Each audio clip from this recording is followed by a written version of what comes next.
Yes, we know that they are not citizens of this country. They belong to another country. Are they free to relocate to another country? Okay, thank you so much. So one of the effects of adoption is that because we are talking about intercountry adoption, of course. So, but one of the effects of adoption is once you adopt a child, you have exclusive rights for that child. You become a parent to that child.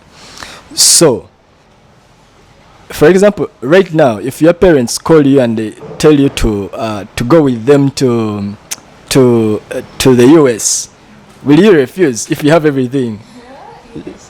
You cannot refuse. Yes, you cannot refuse because they have exclusive rights over you, and they would want you to relocate to USA. Maybe you go and get married from there, or continue with studies from there. So that is exactly what happens with intercountry adoption. That once you have been certified, once you have gotten an order that allows you to adopt this child, and you have been certified by court, you become a parent to that child, and the parents of that child, if they are still alive, they cease to become parents of that child immediately.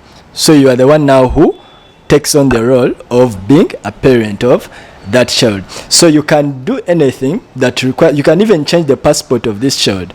If, for example, the prospective adoptive parent is from the US, okay, so after all the procedures and this person has been allowed to adopt this child, they can even go ahead and change the passport. The passports, they acquire new passports for these children or this child. For example, they can get for him or her an American passport, or an English passport, or any other passport that where this prospective adoptive parent has come from, and then that person will automatically become a citizen of that country. And of course they can go anywhere they want, as long as the court has allowed this parent to adopt this child. Does changing include even the identity of the child? Identity in the name of the child? Yes. Immediately after they have, for example, what is your full name? Naluwaganashiba. So, for example, if you have adopted a child called Nasimbwa Angela, okay?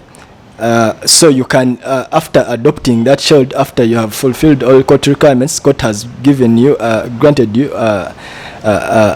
permission to adopt this child with orders, that child can become Nasimbwa Angela Naluwaga. Nasimbwa Angela Naluwaga. So the child takes on your name. This child also is entitled to your inheritance. This child is entitled to your property. If, for example, God forbid, if you die, this child is entitled. This child becomes like all other children that you have biologically. Yes. Or if you don't have children, this child becomes now like your biological child. Yes. We've seen a lot of challenges going on with people who adopt children in our country. So what are some of those challenges that this couple is expecting to face? Yeah, one of the challenges that, of course, there are several challenges, but most popular challenges come in with court process and procedures. Is that some people really want these, some adoptive parents want this procedure to be very quick, which is not actually the case. For one to be able to adopt a child, you have to endure a lot. You have to follow the procedures. The child has to go under foster care place. Foster care. You have to you have the court process itself is not because you can start on the adoption procedure and like in 20 right now is 2024, and then you get you get the orders like in 2026. You get why? Because first of all, you have to take care of this child in foster care for 1 year, a period not less than 1 year, meaning you can even take 2 years or 3 years or 5 years. Okay, so in most cases, some people encounter fraudsters, most especially our foreign students and our foreign people who want to adopt these children. They encounter fraudsters. These fraudsters tell them that, you know what, they can work on all your paperwork and everything, and then you adopt this child in only 6 months. You get? So with less effort and all that. So they end up cheating them, taking their money for nothing, and then after a while they get to know that for sure the process is not as easy as they thought it was. Yes. Then another challenge is on what? Another challenge comes in some technicalities. Of course, someone might want to adopt a child, and then the law tells her that you have to be 21 years older, and then this person finds out that he or she doesn't even have any exceptional circumstance as to why he or she can adopt this child by waiving the requirement of being 21 years older than the child. So that one becomes, you find the prospective adoptive parent has the passion to adopt, but the technicalities and the law does not allow. Then also some other challenges come in with the child trafficking. There are of course other people who disguise as the adoptive parents, but who actually want to traffic these children for their own motives that we really cannot understand. So the law has come out with the very stringent measures to make sure that these things are curbed, and that all the procedures are being followed. Yes. And there are some solutions that you as the legal, let's say the legal advisors are put in place to protect these parents to not face fraud.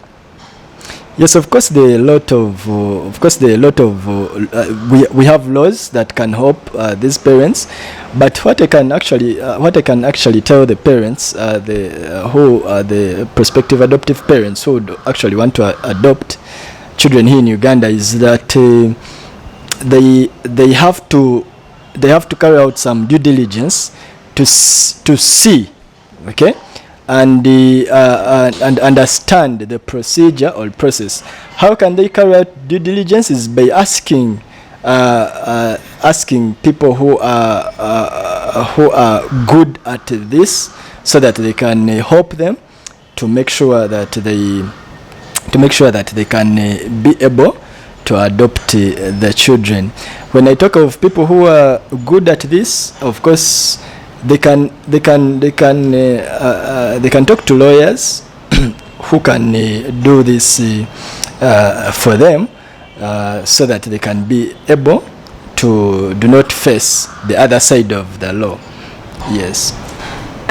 We've seen there are some challenges going on with students. Let's say these children who are being adopted. Sometimes they are traumatized, or they feel like they are not good enough to be leaving their parents. They shouldn't leave their parents. Is there some counseling provided by the legal team? First of all, for a child to be able to be adopted, this, as we talked about consent, there should be consent of either the parent, the biological parent, or the child, if the child is 14 years or above. So there is no way a child is allowed to be adopted if that child has no bond with the prospective adoptive parent. The only way for the child, the very first step for the child to be adopted by an adoptive parent is to have that bond. That is the reason for the foster care placement, that this child has to first have stayed with this prospective adoptive parent for the period that is not less than 12 months under the supervision of a social welfare and probation officer. So within that time, there is some bond created. Of course, if there is no bond created between them, then they cannot proceed with cannot go further with other procedures. The only way is if the court sees that that there is a bond, and the several ways they can notice. They can see the way you interact with the child, the way how the child behaves around you, the photographs that you take with the child. So there are several ways, of course. Even the child can be asked questions. It's a very technical procedure. Yeah, actually, what I can tell you that it's very hard for you to adopt a Ugandan child. Yes, so you have to first fulfill all those requirements so that you can adopt a Ugandan child. The reason for adopting, as I told you earlier, that the court has to make sure that the welfare of the child is going to be respected, and the child is going to meet all his or her needs in life.